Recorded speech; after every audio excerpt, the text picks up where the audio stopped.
just ridiculous. But we'll see whether Beryl is going to be hit with the fact that, you know, you're not quite as tanky when you're not riding your armor.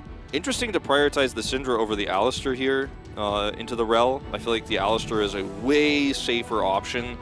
You know, it's one of the best counters to Rel in lane. And the Tristana Rel especially. Yeah, exactly, right? Like, are you really worried about BDD losing his Syndra again here? Feels like a very odd choice from Damwon-Kia that I think they might come to regret. Or rather from Genji. Sion's left open, so yeah, there you go. Answering everyone's question, will he play it again?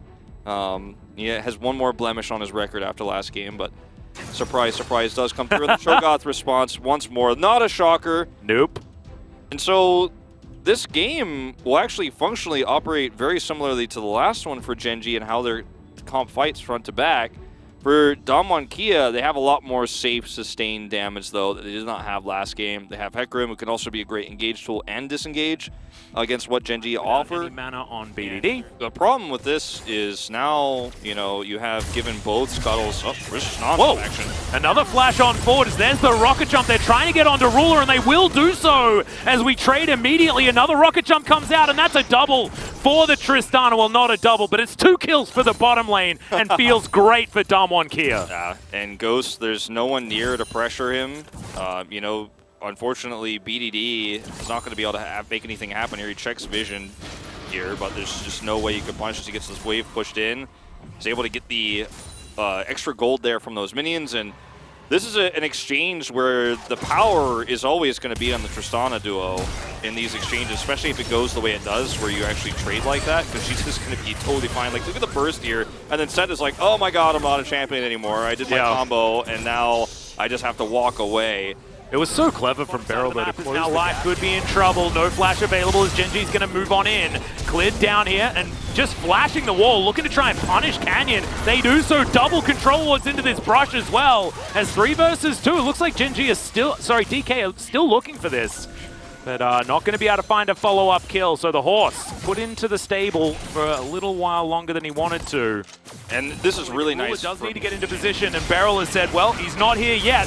Let's go for some sort of fight as there's the chain CC onto Life. Beryl not going to get haymade this time. Canyon just going to grab himself the Eye of the Herald.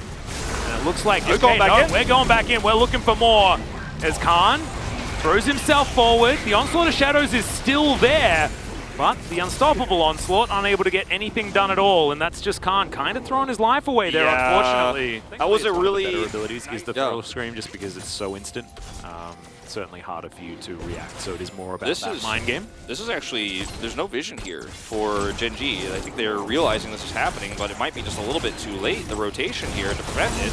Yep, not going to be taken there as Split's going to have to run away now as the Magnet Storm comes forward. Devastating charge good onto Life as he does try to taxi his way out with his ultimate, but the Onslaught of Shadows is going to be there. Ruler utilizing his ultimate very, very defensively, but does so beautifully as well, as there's the flash forward, and Ruler will survive in the end. Now Khan looking to try and get Rascal out of here.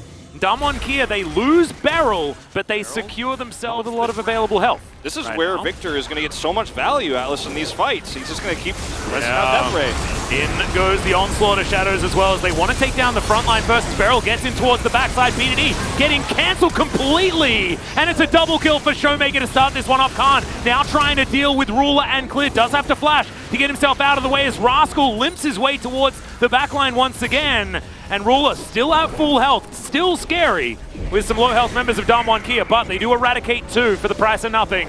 And Shirley is going to get work done in that mid lane, while Damwon-Kia look to try and secure position on this one. As Khan looking to get that knock up onto Ruler. He sidesteps it quite nicely as now Beryl, he's in trouble. Might actually have to trade his life here, but no, Aftershock is going to be procced. And he will keep himself up as, oh my goodness, thanks to the blue buff, I guess. Here comes Rascal, teleports into the backline, does manage to take down the Rel, but he's traded himself. Void Monster for Horse, Clothes Lady. Not exactly the greatest as BDD turns up as well. Ruler looks to lock down the Tristana, does help BDD do so, as Khan wanting to put himself in amongst this one, and they take down Showmaker as well. The damage has been removed, and Klid survives the last dragon auto attack. Khan limping away, and Gen.G steal the fight. What a fantastic fight for Gen.G. They were so extremely patient. Rascal was walking down, but as I cast a curse him into oblivion. Showmaker comes on over, but he's running real quick. Showmaker eventually grabs it with a Chaos Storm, of all things. He almost got out of there, too. Yeah. This is why I play Dear Man. Even if I make a bad choice, I get away with it anyways. Didn't press Chem Tank, though. You know, potential missed. Hey, that's on a long cooldown, all right? That's longer than his death timer, so if he messes that up, I could forgive him. I don't know if that gets him out, but it would have been close. Yeah, especially once these levels really start to stack up. And we'll see whether Klid can actually get towards that backline. Whether, oh, okay, Canyon looking to decide it for himself as BDD has to flash to get out of the fight, but it's just front to back, and it's beautiful for Damwon Kia in an instant. Gen.G are obliterated, and Ruler, yeah, supercharges to try and stay invisible, but that's the ace, and wait, this just could be the game. It could be the game, and Canyon does it again.